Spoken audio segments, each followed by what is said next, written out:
Tässä on jo se aika, kun Jeesus oli haudattu ja hän oli noussut kuolleista. Ja Maria Magdalena oli käynyt haudalla ja sitten Pietari oli käynyt siellä, Johannes, ja sitten he kertoivat, että hauta on tyhjä. Ja Maria Magdalena oli nähnytkin Jeesuksen. Ja sitten Jeesus oli tullut myös oppilaiden kokoontumiseen, kun he olivat sulkeutuneita peloissaan, olivat siellä lukkojen takana ja ihmettelivät, että mitä tämä nyt sitten oikein on. Ja Jeesus tuli sinne ja oppilaat kertoivat, ne jotka läsnä olivat, että me näimme Jeesuksen, hän tuli, me näimme. Niin mitä sitten Tuomas sanoo? Ja 24. Mutta Tuomas, jota sanottiin Didymukseksi, yksi niistä 12, ei ollut heidän kanssansa, kun Jeesus tuli. Niin muut opetuslapset sanoivat hänelle, me näimme Herran. Mutta hän sanoi heille, ellei näe hänen käsissään naulojen jälkiä, ja pistä sormeani naulojen sijoihin, ja pistä kättäni hänen kylkeensä, en minä usko. Ja 8 päivän perästä hänen opetuslapsensa taas olivat huoneessa, ja Tuomas oli heidän kanssansa. Niin Jeesus tuli, ovien ollessa lukittuina, ja seisoi heidän keskellään ja sanoi, rauha teille. Sitten hän sanoi Tuomaalle, ojenna sormesi tänne, ja katso minun käsiäni. Ja ojenna kätesi ja pistä se minun kylkeeni. Äläkä ole epäuskoinen, vaan uskovainen. Tuomas vastasi ja sanoi hänelle, minun Herrani ja minun Jumalani. Jeesus sanoi hänelle, sen tähden, että minut näit sinä uskot. Autuat ne, jotka eivät näe ja kuitenkin uskovat. Minun Herrani, minun Jumalani. Se on se, miten sinä kruunaat Kristuksen. Se, miten minä kruunaan Kristuksen. Omaksi kuninkaakseni, minun Herrani, minun Jumalani. Me usein luemme ja kuulemme herätyskokouksissa ilmestyskirjasta sen kohdan, että Jeesus kolkuttaa sydämen ovella. Ja jos joku avaa, niin hän tulee sisään ja asettuu asumaan.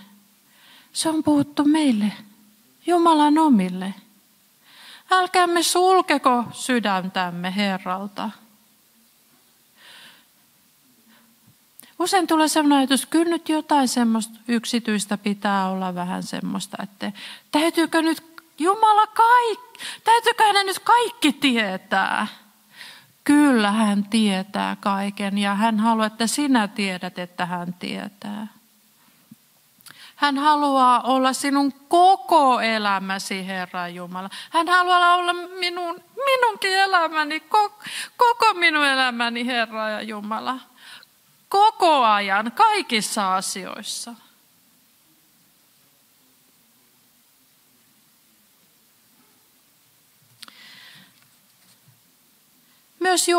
Myös ihmisten edessä. Apostolien teossa kerrotaan, että kun oli tapahtunut parantumisihme ja sitten oli otettu apostoloita kiinni, apostolien teot 4:19. Olivat Pietari ja Johannes olleet vankeudessa ja sitten heidät kutsuttiin puhutteluun ja sanottiin, että te ette saa enää julistaa, te ette saa mitään puhua siitä Jeesuksesta, hänhän on kuollut. Me hoitelimme hänet. Ei sanakaan enää mistään Jeesuksesta, Kristuksesta. Eikä saa mitään Jeesuksen nimeen tehdä, eikä opettaa, eikä varsinkaan parantaa yhtään ketään, kun tuo oppimaton kansa nyt sitten alkaa juosta teidän perässä. Niin Pietari ja Johannes vastasivat ja sanoivat, päättäkää itse, onko oikein Jumalan edessä kuulla teitä enemmän kuin Jumalaa. Mutta me emme voi olla puhumatta siitä, mitä olemme nähneet ja kuulleet. Niin he uhkasivat heitä vielä enemmän ja päästivät heidät, koska eivät kansan tähden keksineet, miten rangaista heitä, sillä kaikki ylistivät Jumalaa siitä, mitä tapahtunut oli. Ennemmin pitää kuunnella ja totella Jumalaa kuin ihmisiä. Ehkä me ollaan aika lähellä jo semmoisia aikoja, että meidänkin pitää muistaa tämä neuvo. Aika paljon on jo sellaistakin, että on joitain asioita, mistä ei saisi niin kuin julkisesti puhua. Että melkein niin rikkoo lakia, jos jotain puhuu. Meillä on kansanedustaja, joka on joutunut oikeuden eteen siitä, että hän on lukenut Raamattua. Jumala oli muuten antanut Päivi Räsäselle paljon viisautta. Häntä tutkittiin jo 2 kertaa oikeudessa, ei löydetty sellaista, mistä hänet olisi voitu tuomita. Et kiitos Herralle, että Raamatun lukeminen ei ole vielä kiellettyä. Runsaasti asukoon meissä sana, Kristuksen sana. Ei mielipiteet, vaan sana.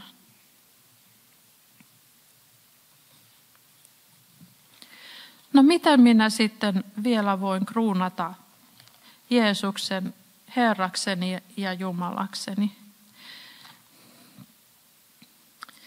Nyt me palaamme Vanhan testamentin puolelle. Siihen, miten Jumala itse on oma kansansa kehottanut. 5. Mooseksen kirja. Ei muuten ole 5. Moosesta, on Mooseksen 5. kirja. On vain 1 Mooses ollut. Mooseksen 5. kirja, 6. luku ja 5. jae.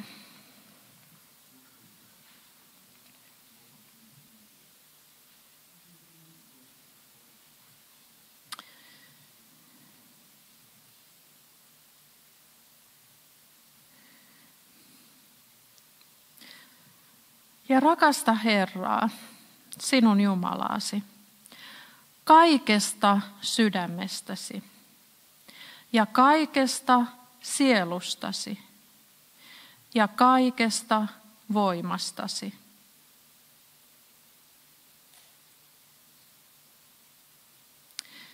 Mä luen vähän siitä aikaisemmasta. Kuule Israel, Herra meidän Jumalamme, Herra on yksi. Ja rakasta Herraa, sinun Jumalasi, kaikesta sydämestäsi ja kaikesta sielustasi ja kaikesta voimastasi. Nämä sanat, jotka minä tänä päivänä sinulle annan, painukoot sydämeesi. Ja teroita niitä lastesi mieleen ja puhu niistä kotona istuessasi ja tietä käydessäsi, maata pannessasi ja ylös noustessasi ja sido ne merkiksi käteesi ja ne olkoot muistolauseena sinun otsallasi. Kirjoita ne talosi pihtipielin ja portteihisi.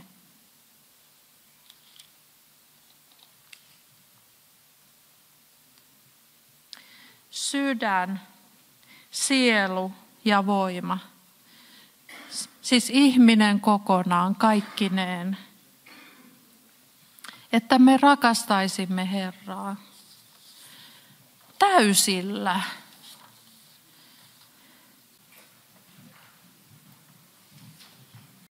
Myös ihan järjelläkin. Ei vain tunteella. Tunteellakin, mutta ei vain järjellä.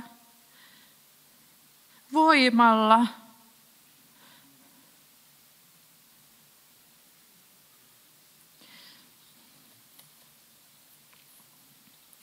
Näin me voimme kruunata Jeesuksen sydämemme kuninkaaksi ja Herraksi.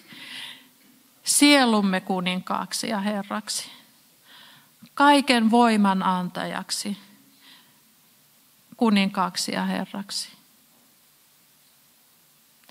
Koska kyse on taivasten valtakunnasta, sen kuninkaasta ja valtiasta ja meistä taivaan kansalaisista, hänen lapsistaan ja palvelijoistaan. Ja meillä on kuningas.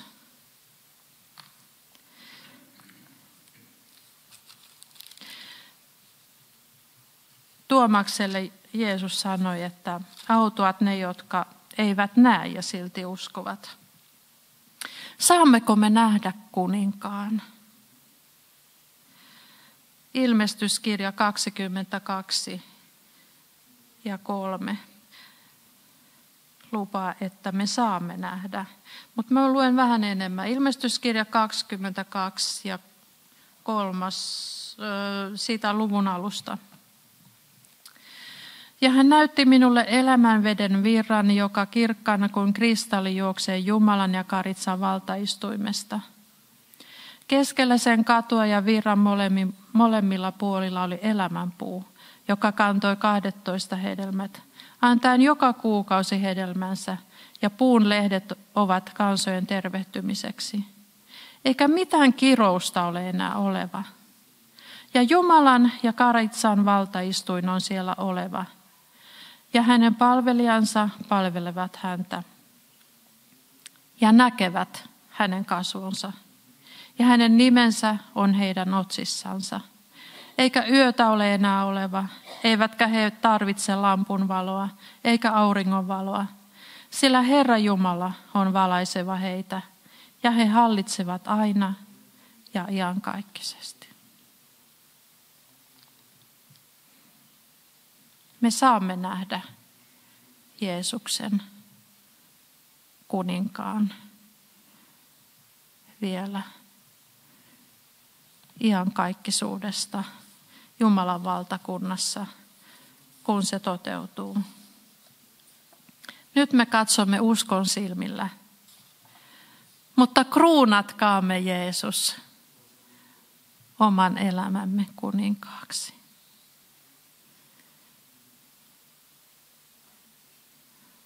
Rukoillaan.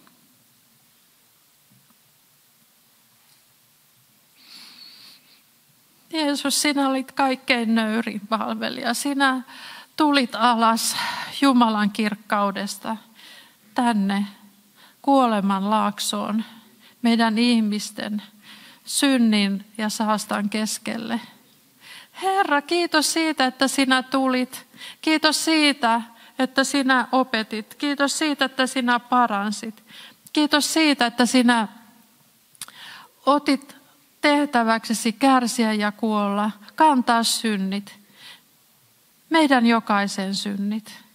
Kiitos, että sinä sait aikaan iankaikkisen, kertakaikkisen sovituksen Isän edessä, pyhän kalliin veresi kautta, jonka sinä vuodatit vapaaehtoisesti meidän puolestamme. Ja veit mukanasi Isän eteen ja sanoit, tässä se on. Kansa on ostettu, lunastettu. Velka on maksettu, se on täytetty. Kiitos Herra. Kiitos saamme julistaa tänään sinun voittoisi, sinun ylösnousemustasi. Me riemuitsemme ja iloitsemme ja me kunnioitamme sinua, kuningasten kuningas.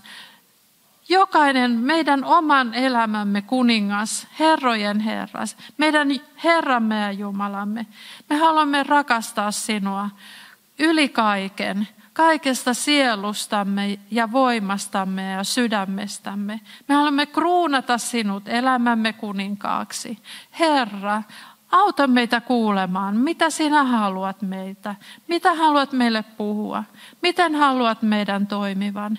Miten haluat meidän kohtaavan lähimmäisemme, jotka ovat aina niitä, jotka siinä vieressä ovat. Jotka ehkä tarvitsevat apua. Ehkä meillä ei ole sitä, mutta me tiedämme, että sinulla on. Hopea ja kulta ei meillä ole, mutta mitä minulla on? Jeesuksen Kristuksen nimessä nouse ja käy.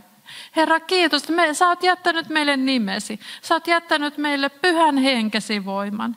Herra, kiitos siitä, että sinun voimassasi me saamme käydä joka päivä kaikkiin tilanteisiin, mitä sinä tuot, mihin sinä meitä johdatat. Herra, auta meitä rakastamaan jokaista, jonka sinä tuot lähipiirimme. Herra rakas, kiitos siitä, että me saamme olla sinun lähettiläitäsi. Kiitos, että saamme myöskin olla niitä, jotka siunaavat, niitä, jotka ovat kaukana tekemässä. Ja Herra, jokaista, joka evankeliumia julistaa. Herra, avaa meidän suumme, avaa meidän sydämemme näkemään, mitä kukin ihminen tarvitsee sinulta. Kiitos Isä, että sinä olet lähettänyt Jeesuksen meille kuninkaaksi. Halleluja. Me palvomme ja ylistämme sinua. Sinä olet paras kuningas. Sinä et petä, sinä et jätä, sinä et hylkää, sinä et väännä oikeutta, vaan sinä olet todella itse tie, totuus ja elämä. Halleluja. Kiitos, että saamme sinua palvella. Kiitos Isä, että kuulet meitä Isä Jeesuksen nimessä. Aamen. Aamen. Oliko meillä vielä siellä lauluja jäljellä?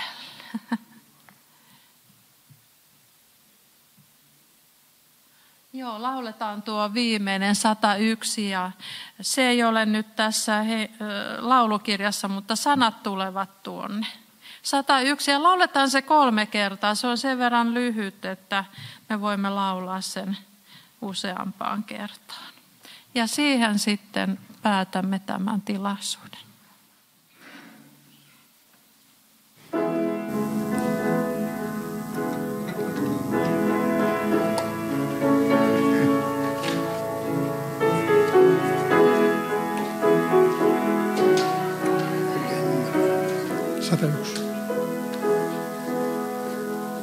Kuningas, ainoa valtias, Kristus Jeesus on nyt ja ainiaan.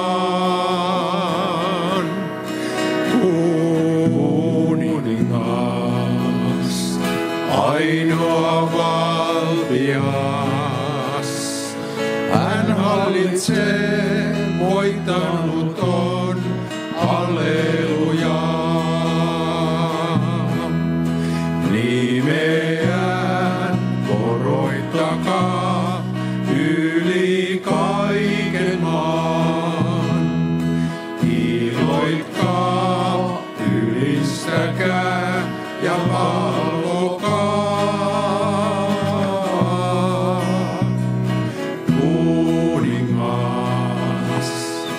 Ainoa valtias, kansamme käy, vie voittoon, halleluja. Kuningas, ainoa valtias,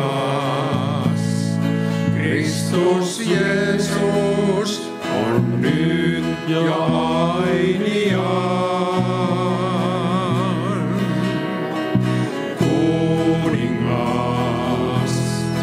Ainoa valtias, hän hallitsee, voittanut on, halleluja. Nimeään korottakaa yli kaiken maan. Iloitkaa, ylistäkää ja palvokaa.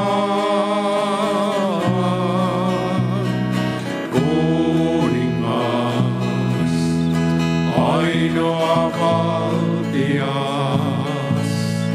kansamme käy, vie voittoon, halleluja.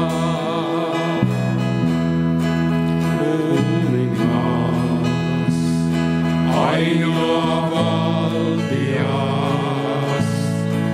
Kristus Jeesus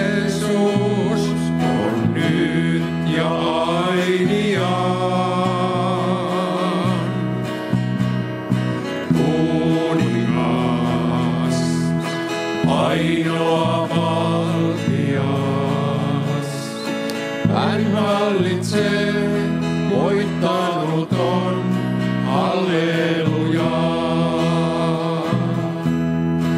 Nimeään korottakaa yli kaiken maan. Iloitkaa, ylistäkää ja palvokaa. Kuningas, ainoa valtias, kanssamme käy, vie voittoon.